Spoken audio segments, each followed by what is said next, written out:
সেটা ছিল 22শে শ্রাবণ। একটি স্কুলে গেছি রবীন্দ্রনাথকে নিয়ে কিছু বলতে।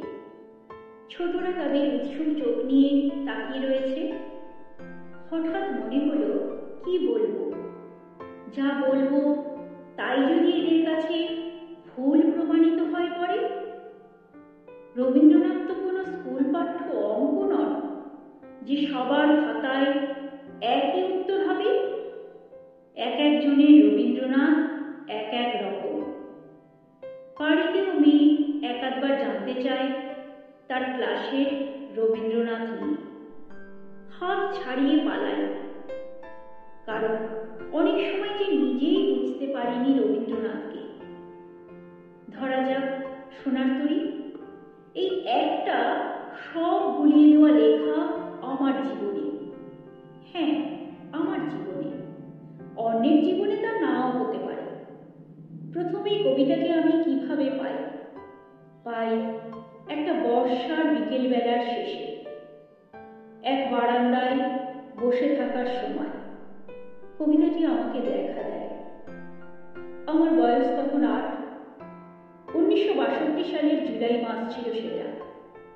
সারাদিন বৃষ্টি হয়ে সন্ধেবেলা ধরে এসেছে।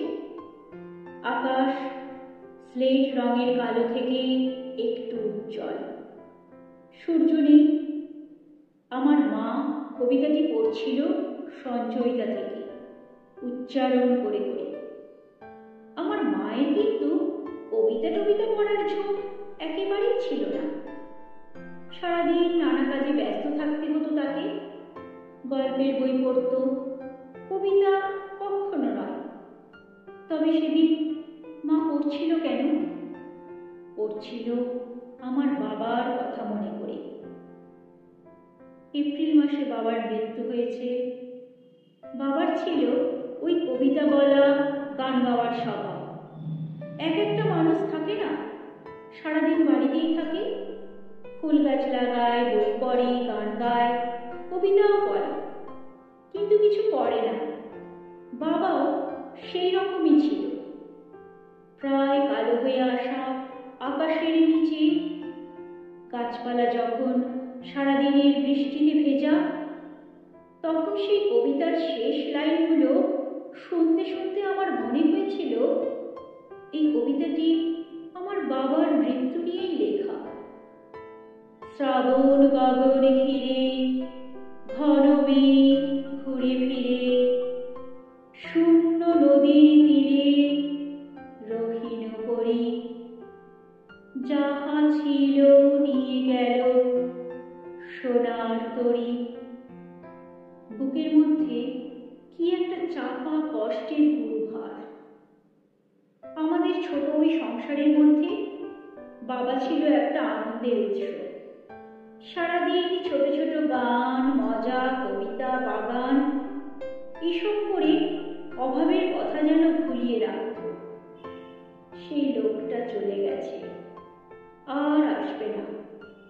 এটাই যেন ওই কবিতার সার কথা। স্নেহ হারানো, শোক পাওয়ার কবিতা হই ওই সোনার তরী রইল আমার কাছে। তারপর বয়স বাড়ল, আস্তে আস্তে বইপত্র ওল্টাতে গিয়ে দেখি কি ভয়ানক সব তর্কাতর্কি হয়ে গেছে ওই কবিতা নিয়ে। বোকার মতো ওই সোনার তরীকে আমি শোকের কবিতা ভেবেছি কেন? না, কখনো আমি কাউকে বলি না আমি কবিতা নিয়ে একটি কথা। কিন্তু আজও যদি চোখ বন্ধ করে মনে ভাবি ওই তরু ছায়া মসৃমাখা কথাটি, তবে আমাদের সেই রানাঘাটের সিদ্ধেশ্বরী তলার সেই পুকুর পাড়ের বাড়ি আর তার গাছ আর চূর্ণী নদীর তীরই মনে পড়ে। আরও আছে, চূর্ণী নদী বললাম না, তার ধারে একটা বটগাছের নিচে বাবার সঙ্গে দাঁড়িয়ে আছে। বাবার মুখে একটা গান, অমল ধবল পালে লেগেছে মন্দ মধুর হাওয়া, দেখি নাই কভু দেখি নাই এমন তরণী বাবা। তরণী কি না নৌকো, নৌকো তো অনেক যায় আমাদের নদী দিয়ে, যেমন যায় কচুরিপানারা। অমলও জানি, অমলদা সব পেয়েছি আসলে, ড্রিল করায়, ড্রাম বাজায়। কিন্তু ধবল কাকে বলে? গানের পর বাবার উত্তর, ধবল হলো সাদা। ওই যে বালির নৌকোটাকে দেখো, ওর তো পাল আছে, সাদা পাল, ওই রকমই। দেখলাম বড় একটা নৌকো ধীরে ধীরে ভেসে চলেছে, একটা ছই রয়েছে। ওই রকম নৌকো কতই দাঁড়িয়ে থাকে চূর্ণির তীরে, নৌকোর কানা পর্যন্ত জল। এই নৌকোটায় বড় একটা পাল লাগানো।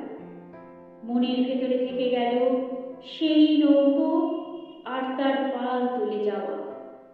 কিন্তু পাল মোটেই অত কিছু সাদা ছিল না, কেমন ময়লা ময়লা, ত্রিপল রঙের চাদর একটা। তখন কত বড় আমি, বছর 6-7 বড় জোর। 30 পেরিয়ে আলাপ হলো একটি মেয়ের সঙ্গে। সে আসে, কথা বলে, চলে যায়। পরে দেখছি যখনই একা হয়ে যায় তখনই তারই কোনো না কোনো ছবি মনে পড়ছে। হয়তো তার এক টুকরো হাসি, কথা বলতে বলতে হঠাৎ থেমে যাওয়া, কপালের ওপর ঝুঁকে পড়া চুল সরানো। এ কি হলো? আরো কতজনের সঙ্গেই তো কথা বলি, কারো ক্ষেত্রে তো এমন হয় না। সবচেয়ে বেশি মনে পড়ে তার তাকিয়ে থাকা। ভোরে ঘুম ভেঙে মনে পড়ে, দুপুরে ঝাঁঝা রোদে হাঁটতে হাঁটতেও মনে পড়ে। কেন পড়ে? আর কোনো চোখ কি আমি দেখিনি কখনো? বুঝলাম আমি প্রেমে পড়েছি। একদিনে উঁচু বাড়ির সিঁড়ি দিয়ে নেমে আসছি, সামনে নেমে চলা তার উড়ন্ত আঁচল। কোথাও কারো বাড়ি থেকে গান বাজছে, দেখি নাই কবু দেখি নাই এমন তরণী বাবা। থমকে আছি, পা চলছে না। শৈশবের সেই পুরনো গান কি এক নতুন মানে নিয়ে আজ আমার সামনে দাঁড়াতে এলো। এই তরুণী তবে সেই আশ্চর্য নৌকো বেয়ে যাওয়া। যখন এরপর থেকে ওই গান শুনেছি মনে পড়েছে তার চেয়ে থাকা। কবরখানার মধ্যে দিয়ে হাঁটতে হাঁটতে বেরিয়ে আসছি দুজনে, পিছনে রক্তিম সূর্যাস্ত। একটা জলের বোতল ব্যাগ থেকে বার করে এগিয়ে দেওয়ার সময় তাকিয়ে আছে। আমাদের সেই দেখাশোনার ওপর ছেদ পড়তে কয়েক মাসের বেশি সময় লাগলো না, কিন্তু ওই গানের মধ্যে থেকে গেল মেয়েটি। তারপর আরো 19 বছর কেটে গেছে। আমার মেয়েকে যে হোস্টেলে দিয়েছি তার পাশেই গঙ্গা। এক রবিবার বিকেলে হোস্টেলের ধারেই বটগাছের নিচে সিমেন্ট বাঁধানো বেদিতে বসে আছে মেয়ের সঙ্গে। সে এখন 15 পেরিয়ে 16 পড়েছে। সেও বর্ষাকাল ভালোবাসে। আজ সারাদিনে মেঘে ঢাকা ছিল আকাশ, কিন্তু এখন একটু পরিষ্কার। সূর্য আসতে নামছেন, আলো বেরিয়ে আসছে। মেয়ে বলল, ওই দেখো। দেখি ছোট একটা নৌকো তরতর করে চলে আসছে স্রোতের সঙ্গে। তার উপরে একটা পাল লাগানো। মেয়ে গাইতে শুরু করলো, অমল ধাবল পালে লেগেছে মন্দ মধুর হাওয়া, দেখি নাই কবু দেখি নাই এমন তরণী বাবা। ও শেখে টেখে না, শুধু শুনে শুনে যায়। কিন্তু ওর গেয়ে চলবার সঙ্গে সঙ্গে সব ভুলে ওই গান এসে দাঁড়ালো আমার 50 বছরের দোরগোড়ায়। তখন আমার চোখ ভেসে যায় চোখের জলে। এই গানের কি মানে হলো তবে আমার কাছে? আমাকে এই প্রশ্নের মধ্যে রেখে সূর্য তাঁর অস্তে চললেন। পিছনে ঝরিছে ঝড় ঝড় জল, গুরু গুরু দেয়া ডাকে, মুখে এসে পড়ে অরুণ কিরণ ছিন্ন মেঘের ফাঁকে।